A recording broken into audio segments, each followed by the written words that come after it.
नमस्कार दोस्तों, हम लेकर आ चुके हैं आप लोगों के लिए 20 मिनट में सुबह की 50 ताज़ा और बड़ी खबरें हैं। बताएंगे दोस्तों आखिरकार कैसे बीजेपी के ऊपर जमकर गरजते हुए नजर आए। असदुद्दीन ओवैसी बोले बीजेपी और प्रशासन की गलती, उत्तराखंड में जो हिंसा फैली। दरअसल आपको बता दें हल्द्वानी में हिंसा के बाद भड़क गए असदुद्दीन ओवैसी। आखिरकार क्यों दोस्तों बीजेपी के ऊपर राहुल गांधी ने निकाली भड़ास।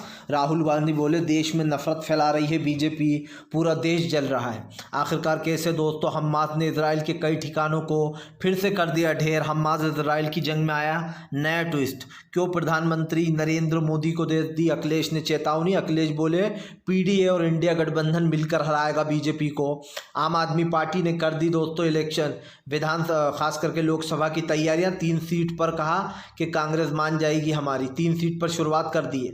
तो तमाम मुद्दों पर बात होगी, लेकिन उससे पहले अगर आपने अब तक हमारे चैनल को सब्सक्राइब नहीं किया है जल्दी से कर लीजिए। पास में एक घंटी आएगी, इसको भी दबाइए ताकि हर वीडियो की अपडेट आप तक पहुंच पाए। दरअसल दोस्तों आपको बताते चले फिलहाल बीजेपी के ऊपर गरजे असदुद्दीन ओवैसी बोले फिलहाल उत्तराखंड में जो हिंसा हुई है उसकी जिम्मेदार बीजेपी है। दरअसल दोस्तों आपको बताते चले हल्द्वानी में मदरसा गिराने के लेकर जमकर बवाल मच रहा है। हल्द्वानी में मदरसा गिराने के ऊपर जमकर पत्थरबाजी हुई, आगजनी हुई और तमाम चीज़ें हुई, लेकिन अभी तक ये नहीं पता है कि ये किया किसने है। दोस्तों आपको बता दें इसी को लेकर ओवैसी ने बीजेपी पर निशाना साधा। ओवैसी ने कहा कि लोगों को उकसाने के लिए प्रशासन वहां पर चला गया। दोस्तों आप समझिए दोस्तों, अगर किसी चीज़ को गिराया भी जाना है दोस्तों तो पूरी उसके साथ जाया जाता है, जो है पूरी टीम के साथ। और अगर किसी चीज़ को गिराना है दोस्तों तो एक तरीक़ा होता है उसको गिराने का भी, आप समझिए। हम इसलिए कुछ नहीं बोल रहे हैं दोस्तों क्योंकि इस चीज़ पर ओवैसी ने कहा कि मस्जिद और मदरसों को निशाना बनाया जा रहा है एक एक कर दोस्तों। और याद कीजिए दोस्तों अभी कुछ दिन पहले ही मौलाना तौक़ीर रज़ा ने भी कहा था कि अगर इस तरीके की चीज़ें होंगी मुस्लिमों के ख़िलाफ़ तो देश का ही नुकसान होगा, क्योंकि दोस्तों ऐसे मामलों में हिंसा अक्सर भड़क जाया करती है। और इसीलिए ओवैसी ने सलाह दी है बीजेपी और प्रशासन को कि कभी भी ऐसी कोई चीज़ करना है दोस्तों तो पूरे उससे करना चाहिए कॉन्फिडेंस से, क्योंकि यहाँ पर साफ दिखाई दे रहा है मदरसे और मस्जिदों के चक्कर में ये हिंसाएँ फैल रही हैं। आपको बता दें चले दोस्तों फिलहाल एक बार फिर से बीजेपी के ऊपर जमकर गरजते हुए नजर आए राहुल गांधी बोले बीजेपी ने फैलाई है इस देश में नफरत। बीजेपी और आरएसएस मिलकर दोनों देश में जहर घोलने का काम कर रहा है।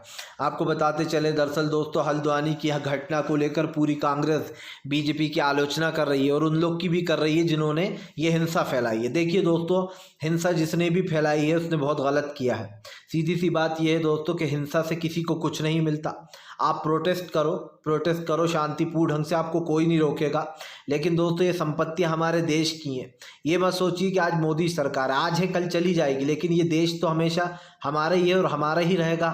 और देश में हम सब लोग रहते हैं दोस्तों, तो कम से कम हिंसा को तो इग्नोर ही करना चाहिए दोस्तों, क्योंकि गांधी जी ने भी अहिंसा से लड़ाई लड़ी थी और जीती भी थी।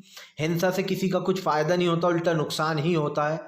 तो इस चीज़ से बचना चाहिए। जिसने भी हिंसा फैलाई है, मैं नहीं कह रहा किसने फैलाई है, लेकिन जिसने भी हिंसा फैलाई है दोस्तों उनको हिंसा नहीं करना चाहिए, क्योंकि ऐसे में 2 चीज़ें होती हैं दोस्तों। आप तो जेल चले जाओगे जो आपने हिंसा फैलाई है, और आपका आने वाला जो कैरियर है वो भी बर्बाद। तमाम चीज़ें होती हैं। इसी को लेकर कहीं ना कहीं राहुल गांधी ने हालांकि बीजेपी पर निशाना साध दिया है, और राहुल ने दोस्तों बात गलत नहीं की है। बीजेपी पूरे देश में हुड़दंग मचवाने का काम कर रही है। यही नहीं, आप समझिए जगह जगह पर जो इस तरीके की चीज़ें हो रही हैं इनको बड़े ही शांतिपूर्ण ढंग से करना चाहिए। और प्रशासन पहले की जो सरकारें थी वो ऐसे ही करवाती थी ऐसे कामों को कि भैया हिंसा ना भड़क जाए, कोई एक समुदाय नाराज़ ना हो जाए। इन सब चीज़ों का ध्यान रखकर ऐसी चीज़ों को अंजाम दिया जाता है, अगर बाई चांस ऐसा करना भी है तो। आपको बताते चले दोस्तों फिलहाल बीजेपी के ऊपर जमकर गरजे किसान नेता राकेश टिकैत बोले 16 को पूरा भारत बंद रहेगा, सरकार की नीतियों का हम विरोध करते हैं। दरअसल दोस्तों सीधी सी बात यह है, किसान नेता राकेश टिकैत का कहना है सरकार ने धोखा दिया है खास करके जनता को। दरअसल ये तो आप भी जानते हैं दोस्तों कि किसानों से वादा किया गया था कि हम उनकी जो है एमएसपी की गारंटी देंगे। यही नहीं, किसानों से ये भी वादा किया गया था कि आने वाले समय में किसानों को उनका सही दाम मिलेगा फसल वगैरह का, लेकिन ऐसा कुछ नहीं हो पा रहा है। इसको लेकर जमकर किसान नेता राकेश टिकैत भड़के। राकेश टिकैत ने कहा कि ये सरकार सिर्फ जनता विरोधी सरकार है। और दोस्तों ये तो साफ दिखाई भी दे रहा है कि फिलहाल जनता के भरोसे को किस तरीके से बीजेपी ने तोड़ा है। उसको लेकर सीधी सी बात है कि राकेश टिकैत ने साफ कर दिया कि आने वाले समय में इस देश को खास कर बचाना है बीजेपी की सरकार से। उन्होंने कहा कि फ़िलहाल 16 को पूरा देश भारत बंद है और ऐसे में किसान कोई काम नहीं करेगा। आपको बता दें चले दोस्तों, फ़िलहाल हमास इजराइल की जंग के बीच में एक बार फिर से हूतीज़ का दिखा दोस्तों हमला। हूतीज़ ने फिर से दोस्तों शिप को लिया अपने निशाने पर। दरअसल आपको बता दें चले दोस्तों, हूतीज़ ने फिर से शिप को अपने निशाने पर ले लिया है। हमास इजराइल की इस जंग के बीच में दोस्तों हूतीज़ भारी पड़ते हुए नज़र आ रहा है। साफ दिखाई दे रहा है दोस्तों, हूतीज़ जो है वो एक के बाद एक हमास और इजराइल की जंग के बीच में दोस्तों काफ़ी आगे चले जा रहा है। लेकिन सवाल सिर्फ ये भी नहीं है दोस्तों, हमास और इजराइल की जंग एक बहुत बड़ी आगे जा चुकी है और इस जंग को लेकर कहीं ना कहीं पूरी तरीके से बौखला रही है दोस्तों बीजेपी। ऐसे में आपको बताते चलें, हमास और इजराइल की जंग के बीच में अब इजराइल पूरी तरीके से पिस चुका। इजराइल को समझ में नहीं आ रहा वो क्या करे, क्योंकि जाहिर सी बात है एक तरफ दोस्तों हमास है, दूसरी तरफ इजराइल है, तो तीसरी तरफ दोस्तों हिजबुल्लाह है जो कि लगातार जो है यहाँ पर ये सब कुछ कर रहा है। जिससे एक चीज़ तो साफ हो जाती है कि आने वाले समय में इन सब की मुश्किलें बढ़ने वाली हैं। ख़ास करके हमास पर कब्ज़ा करने का जो सपना है वो टूट कर रह जाएगा दोस्तों, क्योंकि इजराइल रुकने वाला, हमास रुकने वाला नहीं है और हूतीज़ के हमले ताबड़तोड़ हो रहा है। इसीलिए कहीं ना कहीं दोस्तों ये साफ दिखाई दे रहा है कि क्या चल रहा है। आपको बता दें चले दोस्तों, पाकिस्तान चुनाव में एक बार फिर से दिखा इमरान खान का जलवा। पाकिस्तान चुनाव में दोस्तों इमरान खान ने एक तरीके से ये कह सकते हैं कि उन्होंने ही बाजी मार ली है। इसलिए मार ली है दोस्तों क्योंकि इमरान खान को के कैंडिडेट को जिस तरीके से समर्थन मिला है दोस्तों, ये कहना गलत नहीं होगा कि पाकिस्तान की सेना की इसको एक तरीके से हार ही माना जाएगा। एक बंदे को जेल में रखा गया, उसको दोस्तों एक तरीके वो करने की कोशिश की गई, डराने धमकाने की और इमरान खान को रोकने की, लेकिन ये सब कुछ काम नहीं आया क्योंकि साफ दिखाई दे रहा है पाकिस्तान में एक बार फिर से इमरान खान का जलवा दिखा है। जिस तरीके से जनता ने इमरान के समर्थन में वोट किया उसमें ये साफ़ हो जाता है कि इमरान खान को ज़बरदस्त बढ़त मिली थी। हालांकि इसमें कई लफड़े भी हुए हैं और इस पर कई बार पाकिस्तान की दोनों पार्टियां पीटीआई और वगैरह आपस में भिड़ पड़ी, लेकिन इमरान खान का जलवा बरकरार दिखाई दिया। ऐसा लगा जैसे जनता को इमरान खान का कार्यकाल ज़्यादा पसंद था अकॉर्डिंग टू जो अभी सरकार चल रही है उसको लेकर। तो आम चुनाव में ये सब कुछ हुआ है वहाँ के। ऐसे में ये साफ़ हो जाता है कि इमरान खान ने वहाँ की सेना को अब एक तरीके चैलेंज कर दिया।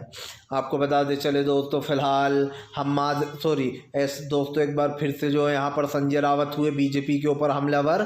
शिवसेना के नेता की हत्या के बाद संजय रावत आग बबूला हो गए। दरअसल दोस्तों अभी बीते दिन शिवसेना के एक नेता की गोली मारकर हत्या कर दी गई, जिसके बाद संजय रावत ने जमकर बीजेपी को घेरा। संजय रावत ने कहा कि बीजेपी ने महाराष्ट्र को गुंडा राज बना दिया, कोई भी आ रहा है गोली चलाकर मारकर चला जाता है। यही नहीं, संजय रावत ने कहा कि हमारे जिस एमएलए को मारा गया है वो एक बहुत ही ईमानदार एमएलए थे। ऐसे में उन्होंने कहा कि फ़िलहाल जो वहाँ के नेता हैं दोस्तों बीजेपी और ख़ास कर जो आजकल बने बैठे हैं मुख्यमंत्री एकनाथ शिंदे, उनको जमकर घेरा और कहा कि ये एकनाथ शिंदे और ख़ास करके प्रशासन की गलती है, उन्हीं की वजह से ये सब कुछ महाराष्ट्र में हो रहा है। उन्होंने महाराष्ट्र को एक गुंडा राज में कन्वर्ट कर दिया। ये आरोप दोस्तों बार बार लगा रहे हैं कहीं ना कहीं जो, और इस पर फिर से घमासान भी मच गया क्योंकि संजय रावत ने साफ कहा कि ये सब कुछ बीजेपी की वजह से हुआ है, उन्होंने ही ये सब कुछ करवाया है। ख़ास कर मतलब जो उनकी नाकामी है उसकी वजह से ये सब कुछ हुआ है। आपको बताते चले दोस्तों, फिलहाल कांग्रेस ने बीजेपी को जमकर घेरा। कांग्रेस बोली बीजेपी ने सिर्फ झूठे दावे किए। संसद में जो प्रधानमंत्री ने दोस्तों आखिरी बजट पेश किया उसको फर्जी और नाकाम बता दिया। यही नहीं, प्रधानमंत्री ने यह भी कहा कि हमने 10 साल में क्या क्या किया। जो चीज़ें बताई गई हैं कांग्रेस कह रही है ऐसा कुछ भी हुआ ही नहीं है देश में, सिर्फ बीजेपी ढिंढोरा पीट रही है कि हमने 10 साल में ये कर दिया या फिर ये हो गया।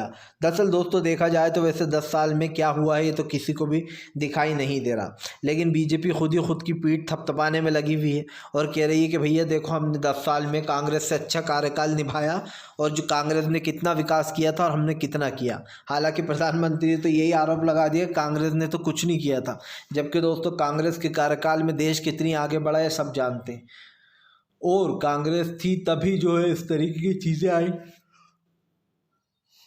वरना दोस्तों कांग्रेस नहीं होती तो देश में कुछ नहीं होता, ना एम्स होते ना स्कूल होते। दोस्तों नेहरू जी के ज़माने से प्रधानमंत्री भले ही नेहरू जी को घेरते रहे, लेकिन नेहरू ने दोस्तों इस देश को बहुत कुछ दिया। नेहरू जी ने देश को आप समझिए आज जो चांद पर हमारा वो पहुंचा था दोस्तों, यहाँ पर चंद्रयान, वो किसकी वजह से? नेहरू जी की वजह से, क्योंकि नेहरू जी ही साइंटिस्टों को लाए थे, उन्होंने ही दोस्तों इसकी शुरुआत की थी। और हम लोग, आप समझिए, जो लोग पहले जा चुके हैं दुनिया से, उन लोगों ने देश के लिए बहुत कुछ किया है। तो ये नहीं कहा जा सकता है कि उन्होंने हमारे कश्मीर उठाकर इधर दे दिया। प्रधानमंत्री और गृह मंत्री अमित शाह, ये दो लोग दोस्तों नेहरू के कट्टर दुश्मन हैं। आए दिन जो है नेहरू जी को घेरते रहते।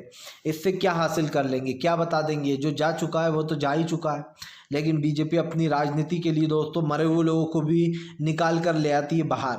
यही बीजेपी की असलियत है और यही रहने वाली भी है।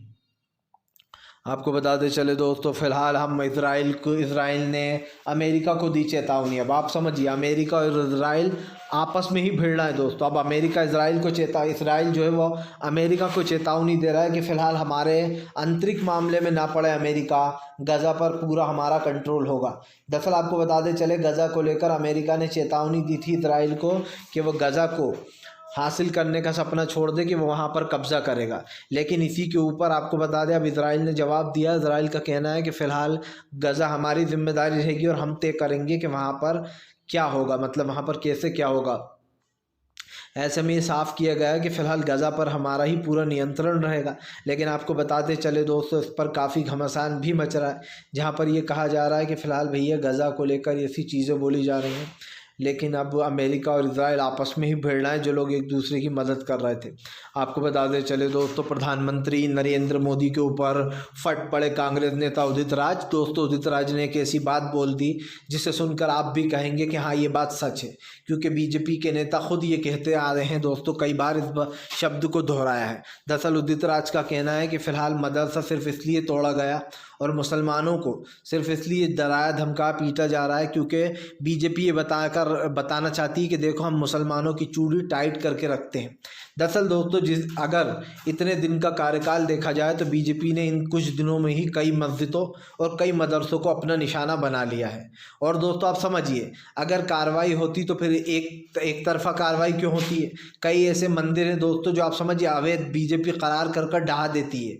और ये सिर्फ इसलिए करती है दोस्तों, बीजेपी कई मंदिरों को रात के अंधेरे में ढाती है ताकि किसी को पता ना चले और हिंदू भाई उसके खिलाफ ना हो जाए। लेकिन आप समझिए दोस्तों, मंदिरों को ढाने में बीजेपी डरती है क्योंकि उसको पता है कि हिंदू वोट बैंक जो है दोस्तों वो उससे खिसक जाएगा। लेकिन मदरसों और मस्जिदों को निशाना बना रही है। उदित राज ने कहा कि बीजेपी की ये कार्रवाइयाँ देश के लिए ख़तरनाक है, क्योंकि जाहिर सी बात है दोस्तों, उदित राज ने कहा कि बस बीजेपी सिर्फ खास करके हिंदुत्ववादी पार्टी है दोस्तों, और वो ये बनाना चाहती है हिंदू धर्म के भाइयों को कि देखो, हम मुसलमानों की चूड़ी टाइट करके रखते हैं। इसीलिए दोस्तों सिर्फ मस्जिदों को और मदरसों को अपना निशाना बनाया जाता है। हर चीज़ को ये अवैध कहकर तोड़ डालते हैं। सिंपल सी बात ये। चलिए, खैर मदरसा तो ये कह रहा अवैध था, लेकिन क्या 600 साल पुरानी मस्जिद जो बनी हुई थी दोस्तों, जिसको रात के अंधेरे में ढा दिया गया, क्या वो भी दोस्तों अवैध थी? ये अभी जो ज्ञान व्यापी के साथ हो रहा है दोस्तों, ये सब कुछ बीजेपी का प्रोपेगेंडा नहीं है क्या? अभी जो बाबरी के साथ हुआ वो क्या था? तो तमाम चीज़ें हैं दोस्तों। आप समझिए, सिर्फ मुसलमानों के ऊपर ही इस तरीके की कार्रवाइयाँ होती रहीं और तमाम मुसलमानों के धर्म स्थल को तोड़ते रहे तो सवाल तो उठेंगे दोस्तों। क्योंकि इसलिए भी उठेंगे कि आज जो देश में हो रहा है, लोग देख रहे हैं कि सिर्फ एक तरफा कार्रवाइयाँ हो रही हैं, और इसलिए दोस्तों देश में गुस्सा फूटा। हालांकि बीजेपी तो जानबूझकर ये सब कुछ कर रही है, और उसे पता है 2024 का लोकसभा चुनाव करीब है, और इसलिए ये सारी एक्टिविटीज़ की जा रही हैं। मदरसे, मस्जिदें, तमाम चीज़ मुद्दे उठ रहे हैं। ईडी की कार्रवाइयाँ, ये सब कुछ बीजेपी के चुनाव का हिस्सा है। अगर आप नहीं समझे तो आप समझ जाइए कि सब कुछ लोकसभा चुनाव के लिए किया जा रहा है, ताकि एक माहौल बन जाए हिंदू और मुस्लिम का। आपको बता दें चले दोस्तों, फिलहाल बीजेपी के ऊपर जमकर गरजी आम आदमी पार्टी बोली, बीजेपी से हम नहीं डरते। हमारे जितने भी नेता हैं वो तमाम लोग बीजेपी से आंख मिलाकर खड़े होते हैं। दरअसल आम आदमी पार्टी का कहना है कि बीजेपी उनसे बेईमानी कर रही है, और ऐसे में दोस्तों आम आदमी पार्टी ने जमकर बीजेपी को लपेट लिया है। लेकिन सवाल वही है दोस्तों कि भारतीय जनता पार्टी हो या दूसरे नेता हो, इस तरीके की चीज़ें और एक्टिविटीज़ को कैसा बढ़ावा दे रहे हैं, सब देख रहे हैं। तो कम से कम तमाम दोस्तों जो चीज़ें हो रही हैं देश में, वो हमें और आपको देखना चाहिए। और इस सरकार की नीतियाँ जो है वो पूरी तरीके से ख़त्म भी होती हुई नज़र आएंगी। लेकिन एक चीज़ साफ़ हो जाती है कि फ़िलहाल इस मैटर को यहीं ख़त्म कर देना चाहिए और तमाम चीज़ों को रोकना चाहिए। प्रधानमंत्री खुद आगे आना चाहिए और देश में जो चल रहा है दोस्तों उसको रोकना चाहिए। जो हिंसाएं चल रही हैं, जो जगह जगह मदरसों को तोड़ा जा रहा है दोस्तों, मस्जिदों को तोड़ा जा रहा है, इस पर प्रधानमंत्री जब तक आगे आकर रोक नहीं लगाएंगे दोस्तों तब तक देश में ये होता रहेगा। क्योंकि प्रधानमंत्री खुद ही नहीं आना चाह रहा है, वो कुछ नहीं बताते देश को, ना वो कहते कि भैया ऐसा मत करो। तमाम चीज़ें हैं जो हो रही हैं सामने। आपको बताते चले दोस्तों फ़िलहाल एक बार फिर से बढ़ सकती हैं बीजेपी की मुसीबतें। जी हाँ, दरअसल आपको बताते चले दोस्तों अब भारतीय जनता पार्टी के ख़िलाफ़ दोस्तों कांग्रेस ऐसे कैंडिडेट उतारेगी जिसको लेकर बीजेपी में डर है। दरअसल आपको बताते चले दोस्तों माना जा रहा है कि अब 12 तारीख के दिन बिहार में एक बड़ा खेल हो सकता है। बताया जा रहा है 12 तारीख के दिन फ्लोर टेस्ट है दोस्तों बिहार में। ऐसे में लालू प्रसाद यादव तेजस्वी बड़ा खेल कर सकते हैं। आपको बता दें बिहार की राजनीति में काफ़ी बड़े बदलाव हो सकते हैं, क्योंकि स्पीकर जो है दोस्तों उन्होंने भी अपना इस्तीफ़ा देने से इनकार कर दिया है। इससे साफ दिखाई देता है दोस्तों कि फ़िलहाल बिहार के स्पीकर अविश्वास प्रस्ताव का सामना करेंगे। लेकिन यह अविश्वास प्रस्ताव का सामना क्यों हो रहा है दोस्तों, इसमें एक बड़ा संदेह दिखाई दे रहा है। ये बताया जा रहा है कि हो सकता है उस दिन तेजस्वी बीजेपी के साथ खेल कर दें और उसी दिन लालू की सरकार गिर जाए, नीतीश की, और लालू प्रसाद यादव सरकार बना लें। क्योंकि दोस्तों अब कई सवाल खड़े हो गए हैं। इससे साफ दिखाई दे रहा है कि आने वाले समय में एक अलग तेजस्वी का हमें रूप देखने को मिल सकता है, ख़ास करके लोकसभा वहाँ के चुनाव को लेकर मद्देनज़र रखते हुए। लेकिन अगर पहले ही सरकार गिर जाएगी तो एक बड़ा गेम हो जाएगा नीतीश के साथ। आपको बता दें दोस्तों फ़िलहाल उत्तर प्रदेश में डटे हुए किसानों को नहीं डरा पाई योगी सरकार दोस्तों। योगी के ऊपर ही भारी पड़े अब की बार किसान। दरअसल आपको बताते चलें पूरे देश के तमाम जो किसान हैं वो फिर से एक बार आंदोलन करने में लग गए। और इन किसानों का साफ कहना है कि जिस तरीके से दोस्तों महंगाई, गरीबी, बेरोज़गारी और युवाओं को नौकरियां नहीं मिल रही हैं, उसको लेकर किसान अपना आंदोलन कर रहे हैं। किसान आंदोलन फिर से एक बार बॉर्डरों तक पहुंच गया है।